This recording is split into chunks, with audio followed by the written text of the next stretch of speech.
ChatGPT როდესაც გამოვიდა, მან დამყარა რეკორდი იმით, რომ ეს იყო ყველაზე სწრაფად ათვისებადი ტექნოლოგია კაცობრიობის ისტორიაში. არის ასეთი კითხვები, ხო? რომელი პროფესიები გაქრება და თუ ჩემი პროფესია გაქრა, როგორ უნდა მოვერგო მას? ამბობენ, რომ ხელოვნური ინტელექტი ანაცვლებს უფრო დიპლომიან ადამიანებს. ხელოვნური ინტელექტი არის ამ ეტაპზე ახალი ტექნოლოგიური ტალღა.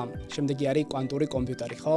ის რა სიზამს ჯერ ამაზე არც ვსაუბრობთ. ხელოვნური ინტელექტი გარდა იმისა, რომ შემცირებს მოთხოვნას კონკრეტულ პროფესიებზე, ის გააჩენს ახალ პროფესიებსაც.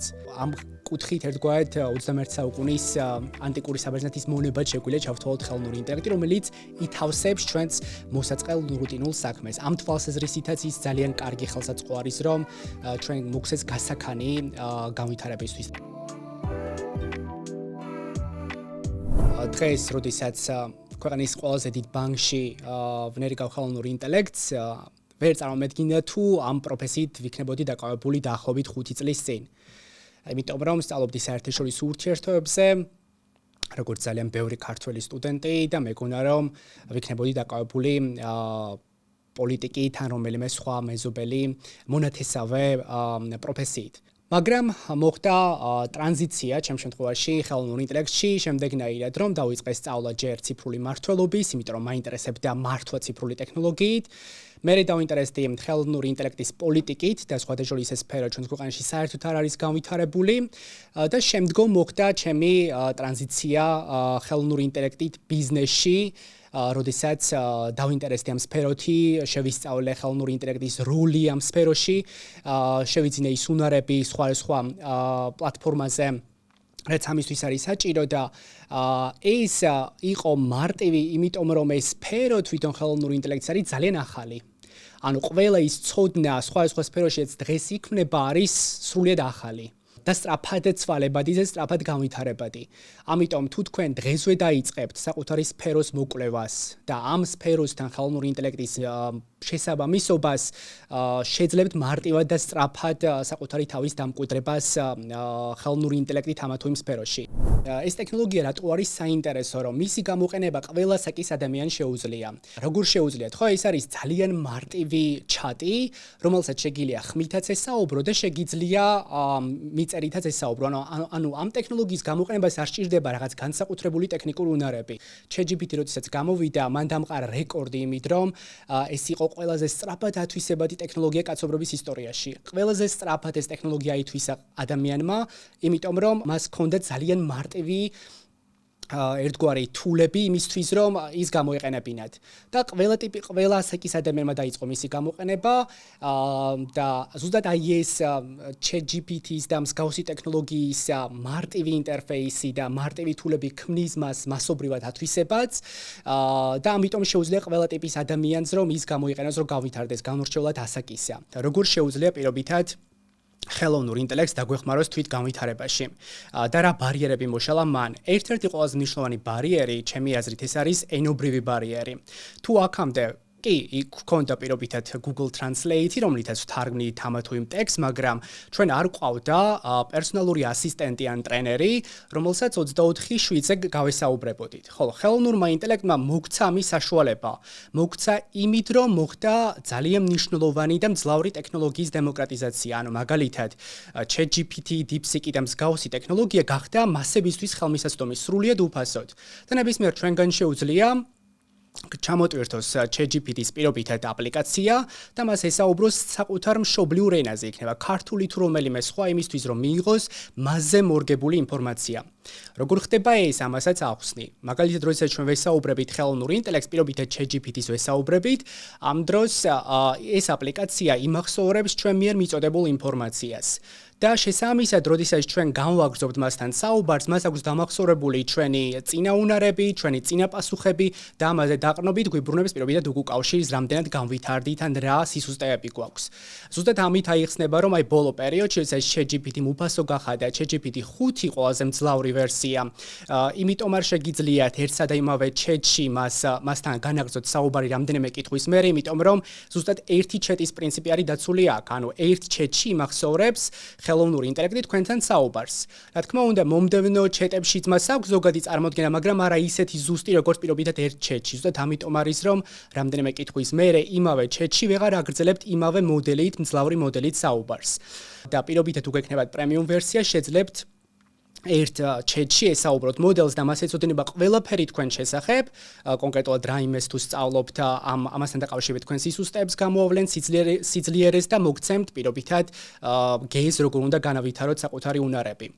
ხელოვნური ინტელექტის შეჭრა სხვადასხვა სფეროში არ ნიშნავს იმას, რომ თქვენი წინა გამოცდილება არის გამოუსადეგარი. ჩვენ ადამიანებს გვაქვთ ერთგვარი soft skill-ები, რომლებიც დღეს AI-ის ეპოქაში განსაკუთრებით ფასობს. ეს არის კომუნიკაციის უნარი, ეს არის ემოციური ინტელექტი, ანუ ამის სწავლა ხელოვნური ინტელექტს არ შეუძლია. კი, მას შეუძლია პირობითად ჩვენი წერილის მორგება სხვა ტონალობით, მაგრამ მას რეალურ გარემოში არ შეუძლია ჯერჯერობით, რომ ესაუბროს ადამიანებს, დაარწმუნოს რაღაცის გაკეთებაში, ან მართოს ადამიანების ემოციები. და ეს არის მთავარი იარაღი, რაც ჩვენ გვაქვს ადამიანებს, შეგვიძლია ეს უნარები მეტად გამოვითაროთ და ხელოვნური ინტელექტის hard skill-ების ამ მათემატიკური თუ სხვა უნარებთან შეჯერებით შეგვიძლია მეტად წინ წავიწოთ როგორც საკუთარ პროფესიაში, ისე ჩვენი პროფესიიდან სხვა პროფესიაში ტრანზიციის დროს. და კიდევ ერთხელ გავუმეორდები, ამ ტრანზიციის დროს ჩვენ გვაქვს მნიშვნელოვანი უნარები, რომელთა ტრანზიციაც ასევე ხდება სხვა პროფესიაში. ხელოვნური ინტელექტი ეხება აბსოლუტურად ყველა სფეროს. თუ მოდიხარ იურიდიული მიმართულებიდან და არ ხარ დასაქმებული, იმიტომ რომ არ არის ადგილი მეტი იურისტებისთვის, შეგიძლია ისწავლო ხელოვნური ინტელექტის რეგულირება, შეგიძლია ისწავლო, გაიღრმავოთ ცოდნა ხელოვნური ინტელექტის სამართლის მიმართულებით. თუ მოდიხარ პოლიტიკური მეცნიერებიდან, შეგიძლია პირობითად AI პოლიტიკის მიმართულებით განვითარდე. ან არ ვიცი, მარკეტინგის მიმართულებით შეისწავლო AI მარკეტინგის მიმართულებით, ანუ აბსოლუტურად ყველა სფეროს ერგება ხელოვნური ინტელექტი, უბრალოდ საჭირო არის რომ დაუთმოთ დრო იმისთვის, რომ ამ მიმართულებით სწორად განვითარდეთ.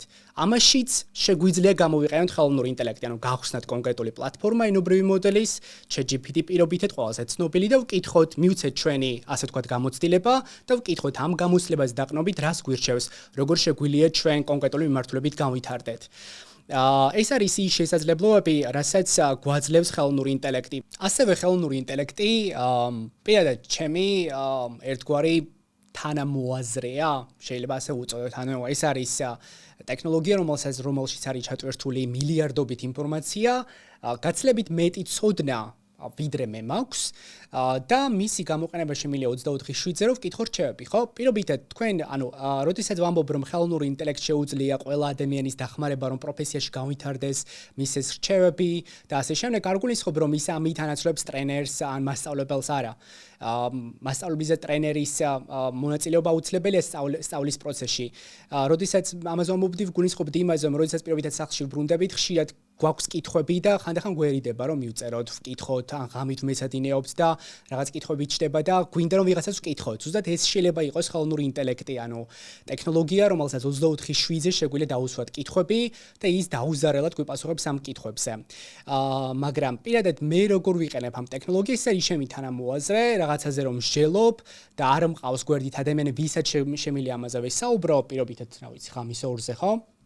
ხსნი ხელოვნურ ინტელექტს და მას ვესაუბრები ამ საკითხებზე და ვინაიდან მან იცის ის უკვე ძალიან კარგად მიცნობს ჩემი ერთგვარი გაგრძელება მანქანაში ის იზიარებს ჩემს მოსაზრებას, მაგრამ ასევე ვინაიდან მე მის პრომპტში მიწერე რომ უნდა იყოს კრიტიკული, ასევე მისვამს კრიტიკულს კითხვებს, რითიც მე ერთგვარად გადავხედავ ხოლმე ჩემს მოსაზრებას. ამიტომ ის შეგვიძლია გამოვიყენოთ ერთგვარ თანამოაზრეთ, thinking partner, დავუსვათ კითხვები, გავუზიაროთ ჩვენი მოსაზრება, ვსთხოვოთ რომ კრიტიკულად შეაფასოს ჩვენი მოსაზრებები და გავითარდეთ იმის ფონზე, რომ გვეყოლება ძალიან ბევრი რაღაცის მცოდნე ტექნოლოგია, რომელიც იქნება ჩვენს სამსახურში 24/7-ზე. პირობითად თქვენს კონტრაქტში შეიტანეს ცვლილება ან ვაკანსია გამოცხადა თქვენი მიმართულებით და გინდათ რომ პირობითად დასაქმდეთ იურიდიული მიმართულებით ან სხვა მიმართულებით, მაგრამ მოთხოვნა ასევე არის AI ტექნოლოგიის სწორი გამოყენება.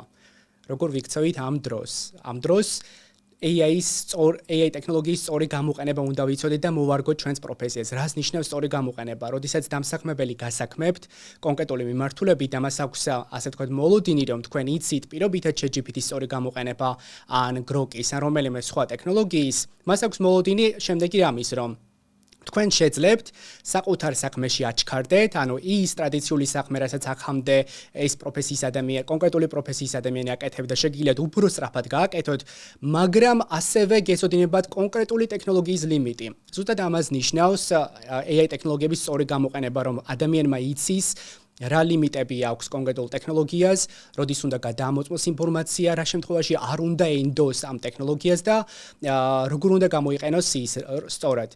და სხვათა შორის ჩემი გამოცდილებით და ზოგადად კვლევებითაც ადამიანებს აქვთ ეს ტენდენცია, რომ როდესაც პირობითად მარტივ კითხვებს დაუსვამენ ხელოვნურ ინტელექტს, იმ კითხვებს, რომლებსაც პასუხები თავად იციან და ის სწორად გასცემს ამ კითხვებზე პასუხს, მათ აქვთ ეს მიდრეკილება, რომ ენდობიან ამ პლატფორმას. და უცბად დასვამენ შეკითხვას თავიანთი პროფესიიდან, რომელსაც სჭირდება დამატებითი კვლევა, სჭირდება დრო პასუხის მოსაძიებლად და აღარ ხდება გადამოწმება ამ პასუხის, რომელსაც გაწვდის ხელოვნური ინტელექტი და ენდობიან, იმიტომ რომ წინა მარტივ პასუხებზე, კითხვებზეც მან სწორი პასუხი გასცა. ხელოვნურ ინტელექტთან ჩვენ ასევე უნდა ვიცოდეთ სწორი საუბარი, რასაც ქვია სწორი პრომპტინგი და ამაზე ყოველთვის მახსენდება ზურაბ ჟვანია. მანასტი რაღაც თქვა ერთხელ, რომ როდესაც ვიყავით ამერიკაში შევარდნაძის დროს ქართველი პოლიტიკოსები და საუბრობდით ინგლისურ ენაზე, ამერიკელებს გაუკვირდათ, საიდან იციან ამათმა ჩვენი ენა. აქ ამერიკელები გულისხმობდნენ არა ინგლისურ ენას, არამედ იმ ტერმინოლოგიას, რაც ამერიკელებისთვის არის გასაგები. ქართველი პოლიტიკოსები მაშინ მათ ენაზე მეტყველებდნენ. ზუსტად იმავენაირად ჩვენ უნდა ვისწავლოთ ხელოვნური ინტელექტის ენაზე საუბარი, რაც გულისხმობს სწორი პრომპტინგის, ანუ სწორი კითხვების დასმას. სწორი კითხვა ნიშნავს იმას, რომ ჩვენ უნდა მას მივცეთ ყველა საჭირო ინფორმაცია, კონტექსტი იმისთვის, რომ მან იცოდეს როგორ გვიპასუხოს. პირობითად თუ ჩვენ პირველად ვესაუბრებით ხელოვნურ ინტელექტს, აი პირობითად პირველად გადმოვწერეთ ჩვენ ChatGPT, მან არაფერი იცის ჩვენ შესახებ. კარგი იქნება თუ პირველად საკუთარ თავს გავაცნობ თუ გვინდა რომ მან იცოდეს ჩვენ შესახებ, მოუყვეთ ჩვენი გამოცდილება, განათლება, პროფესიული გამოცდილება და შემდგომ დაუსვათ შეკითხვები, იმიტომ რომ მან უნდა იცოდეს კონტექსტი, ვის ურჩევს კონკრეტულ რამეს, იმიტომ რომ კონტექსტის გარეშე შეიძლება ძალიან ზოგადი პასუხი გაგცეთ. ასევე კითხვის დასმის დროს ერთი მხრივ რომ კარგი იქნება რომ იყოთ მეტად კონკრეტულები, მაგრამ მეორე მხრივ ბევრი არასაჭირო დეტალის ჩართვაც ენობრივ მოდელს ხელს უშლის რომ სწრაფად და თქვენზე მორგებულად გაგცეთ პასუხი. მაგალითად თუ გვინდა ახალი პროფესიის ათვისება, ან გვინდა პირობითად ჩვენი პროფესია მოვარგოთ ხელოვნურ ინტელექტს, როგორ უნდა დავიწყოთ ეს პროცესი, ხო? ჩვეულებრივად გადმოვწეროთ რომელიმე ენობრივი მოდელის პლატფორმა, მაგალითად ChatGPT, მოუყვეთ ჩვენ შესახებ, ჩვენი გამოცდილების შესახებ, ასევე თუ ვიქნებით გულწრფელები საკუთარ თავთან, ისევე როგორც ამ AI ტექნოლოგიასთან და სხვათა შორის ერთ-ერთი საინტერესო ტენდენცია, რაც გამოიკვეთა ხელოვნურ ინტელექტთან საუბრის დროს, ის არის, რომ ადამიანები მეტად გულწრფელები არიან ამ პლატფორმასთან, ვიდრე სხვა ადამიანთან. იმიტომ რომ ადამიანი მაინც ადამიანია და ხანდახან საკუთარ სისუსტეებს ბოლომდე მას არ ვუყვებით, მაგრამ როდესაც არის პლატფორმა, მანქანა, ხშირად ადამიანებს აქვთ მიდრეკილება, რომ ყველაფერი უთხრა, რომ მაქსიმალური სარგებელი მიიღონ, იმიტომ რომ ეს არის მათთვის მანქანა, რაღაც ცივი სხეული, რომლისგანაც ელიან რაღაც დახმარებას. და ასე დროს ძალიან კარგია რომ გულწრფელები ვიყოთ, მოუყვეთ ყველაფერი ჩვენი სისუსტეების შესახებ და ვკითხოთ პირობითად როგორ შეგვიძლია ჩვენი გამოცდილება, ჩვენი განათლება მოვარგოთ ახალ პროფესიას, რომლისათვისაც გვინდა, ან პირობითად როგორ შეგვიძლია მოვარგოთ ხელოვნურ ინტელექტს, როგორ შევიდეთ ხელოვნური ინტელექტის სფეროში ჩვენი პროფესიით. ამ შემთხვევაში ხელოვნური ინტელექტი მოგცემს კონკრეტულ ნაბიჯებს, როგორ შეგვიძლია ეს გავაკეთოთ, რომელი კურსები გავიაროთ, რა არის საჭირო ამისთვის და ძალიან ხშირ შემთხვევებში ის გაძლევთ ასევე ყველა საინტერესო არის, რომ განრიგს გაძლევთ, რა დროში შეგიძლიათ კონკრეტული უნარები აითვისოთ. იმისთვის, რომ გავიგოთ, როგორ უნდა ავყვეთ ამ ტექნოლოგიურ პროგრესს, შეგვიძლია რამდენიმე მარტივ შეკითხვას უპასუხოთ.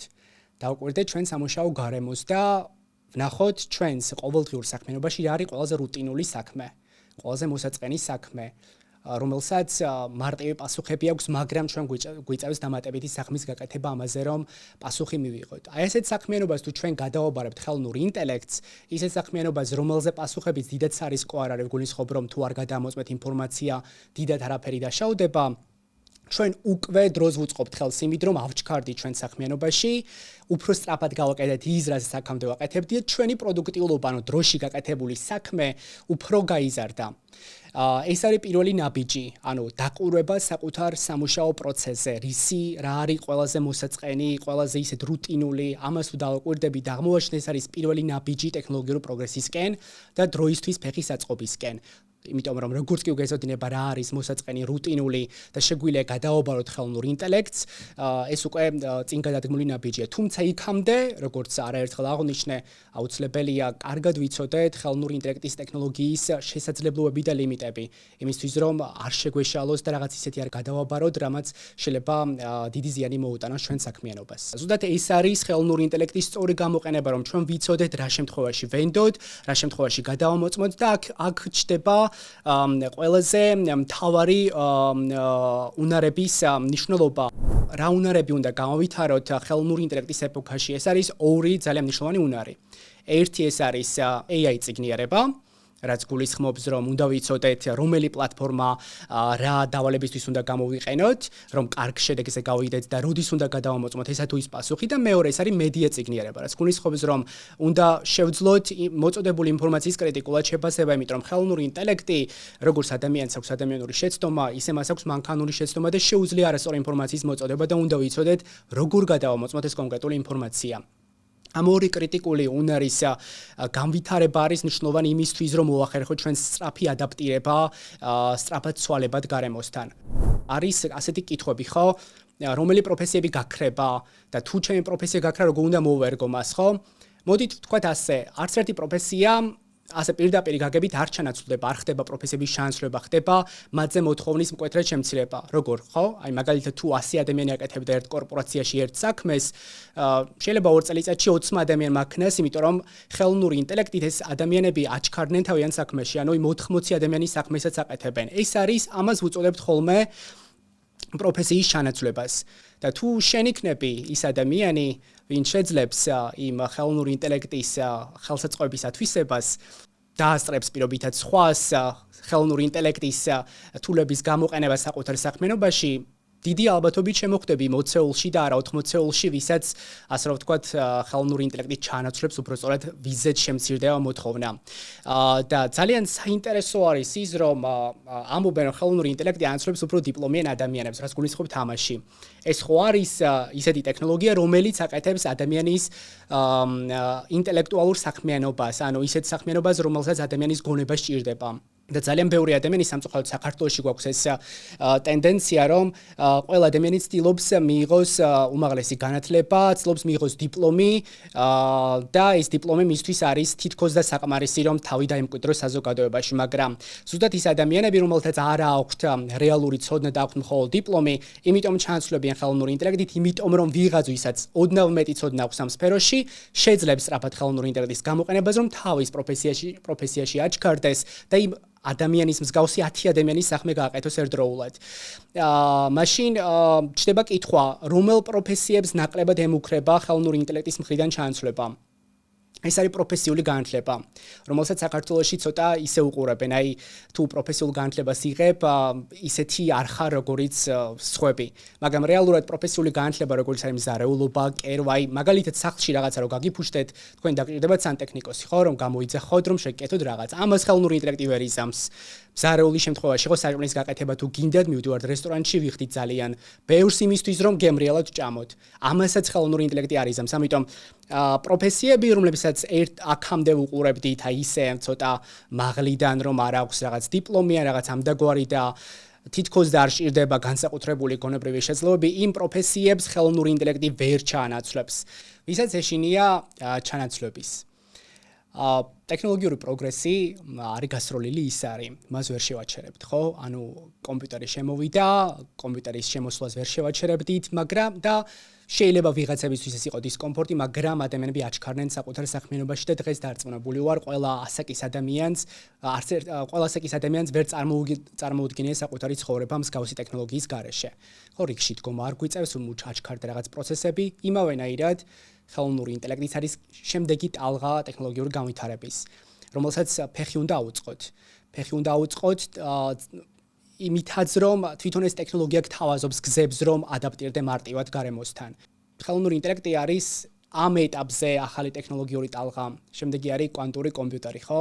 იზრას იზამს, ჯერ ამაზე არც ვსაუბრობთ. მე მქონდა გამოცდილება, როდესაც ერთ კორპორაციაში ვნერგავდით ხელოვნურ ინტელექტს და მივედით ადამიანთან, ვკითხეთ, რას აკეთებდა და ამ ადამიანის საქმიანობა თავიდან ბოლომდე იყო ჩანაცვლებადი ხელოვნური ინტელექტით. და ერთგვარი მოლოდინი შეიქმნა, რომ ეს ადამიანი ამ ტექნოლოგიით ჩაანაცვლებოდა, იმიტომ რომ ის რასაც ეს ადამიანი აკეთებდა, იყო საკმაოდ რუტინული, ძალიან სტანდარტული და ამას მშვენივრად იზამდა ხელოვნური ინტელექტიც. და ამ ადამიანმა ნაცვლად იმისა, რომ გაეწია რეზისტენტობა, ეთქვა რომ კარგად არ მუშაობს ეს თული ან რაღაც ამდაგვარი, ამის ნაცვლად შექმნა ბოტები. ბოტი ეს არის იგივე ენობრივი მოდელი, ოღონდ ის კონკრეტული დავალებისთვის არის შექმნილი და ამის შექმნა თქვენ შეგიძლიათ პირობითად ChatGPT-ზე თუ პრემიუმ ვერსია გექნებათ. მან შექმნა ბოტები, რომელთა გამოყენებაც დაიწყეს იმ კორპორაციის ასობით თანამშრომელმა დაიწყო ამ ბოტის გამოყენება. და ადამიანი, რომელსაც ჰქონდა ერთგვარად მოსაწყენი საქმიანობა, რომელსაც ემუქრებოდა რომ ის AI ჩაანაცვლებოდა, რეალურად 10 მაგად გაიზარდა ამ ადამიანის მნიშვნელობა, იმიტომ რომ მან შექმნა რაღაც, რომლის გამომყენებელიც უფრო მეტი ადამიანი გახდა და ამ რაღაცას ამ ბოტს სჭირდება მართვა, სჭირდება დაყურება, რომ პირობითად რაღაც შეცდომა არ დაუშვას. ამიტომ ერთი მხრივ ამ ადამიანმა, როდესაც ფეხი აუწყო ამ პროგრესს, გაიზარდა ამ ადამიანის მნიშვნელობა და მეორე მხრივ კორპორაციაში გაიზარდა ეფექტურობაც. ანუ ამ ადამიანმა ხელი შეუწყო კორპორაციის წინსვლასაც. ამიტომ რეზისტენტობა არ არის გამოსავალი.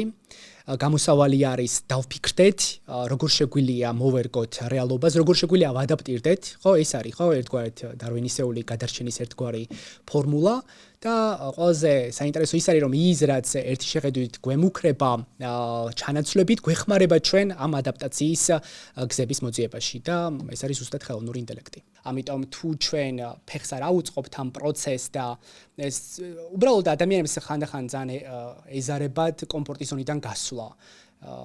ადამიანი ხო ზუსტად პროცესში ვითარდება, ამიტომ ვფიქრობ, რომ აი ამ კომფორტის ზონიდან გასვლა და მუდმივ ტონოში ყოფნა და ეს სიბრძნე ხო ყველა ხალხის თითქმის ყველა ხალხის ისტორიაშია, რომ მთელი ცხოვრების მანძილზე უნდა ისწავლო და განვითარდე. უბრალოდ დღეს ეს არის უფრო აშკარა, უფრო არის აჩქარებული ეს პროცესი და ასეთ ადამიანებს ვურჩევდი, რომ თვითონ ის ტექნოლოგია გამოვიყენოთ, ვინც გვემუქრება რაღაცის ჩანაცვლებაში, რომ დროს ფეხი ავუწყოთ, ვადაპტირდეთ და ჩვენც ავჩქარდეთ და ვიყოთ მოწინავე პოზიციებში და ვიყოთ იმოცეულში და არა იმოთმოცეულში, რომელზე მოთხოვნად შემცირდება საომავლოდ. ხელოვნური ინტელექტი გარდა იმისა, რომ შემცირებს მოთხოვნას კონკრეტულ პროფესიებზე, ის გააჩენს ახალ პროფესიებსაც. ეს პროფესიები რა იქნება? ეს პროფესიები ისევ იქნება ხელოვნურ ინტელექტთან დაკავშირებული და იქნება სრულიად ახალი. აი მაგალითად, კონკრეტულ კორპორაციაში, როდესაც ჩვენ ვნერგავთ კონკრეტულ ხელოვნურ ინტელექტს, კი, იმ ადამიანებს მოთხოვნა შემცირდება, ვინც რაღაც საქმეს აკეთებდა და ხელოვნურმა ინტელექტმა ის საქმე დააჩქარა, მაგრამ დაგჭირდება ადამიანი, რომელიც კონკრეტულ მოდელს დააკვირდება, შეაფასებს ამ მოდელის პასუხებს. ანუ ხელოვნური ინტელექტი არ გულისხმობს ადამიანის ჩანაცვლებას, ის გულისხმობს ადამიანის საქმიანობის აჩქარებას და ამ აჩქარების დროს პასუხებს და მის წარმადობას სჭირდება დაკვირვება. აი ამ დაკვირვების დროს, ამ ერთგვარი ჯაჭვის დროს იქნებიან ახალი პროფესიები, ახალი ადამიანები საჭირო, ვინც ამ პროცესს დააკვირდება, შეაფასებს. ამასაც განსაკუთრებული უნარები არ დასჭირდება, დასჭირდება სწორი პრომპტინგის ცოდნა, ანუ სწორი კითხვების სწორი დასმა, დასჭირდება სფეროს ცოდნა აუცილებლად, იმიტომ რომ როდესაც მე პირადად ბანკში როდესაც ვნერგავ ხელოვნურ ინტელექტს, მე პირადად ვერ ვნერგავ კონკრეტულ მიმართულებაში, მე მჭირდება იმ სფეროს ადამიანს გადავეცე ჩემი კომპეტენცია, ვინც ამ სფეროს კარგად იცნობს, იმისთვის რომ მან დანერგოს ეს ტექნოლოგია. ამიტომ თქვენი ცოდნა, თქვენი გამოცდილება არის ძალიან ფასეული და გაცილებით ფასეულია, თუ თქვენ შეგიძლიათ ის მოარგოთ ჩვენი დროის ყველაზე მძლავრ ტექნოლოგიას.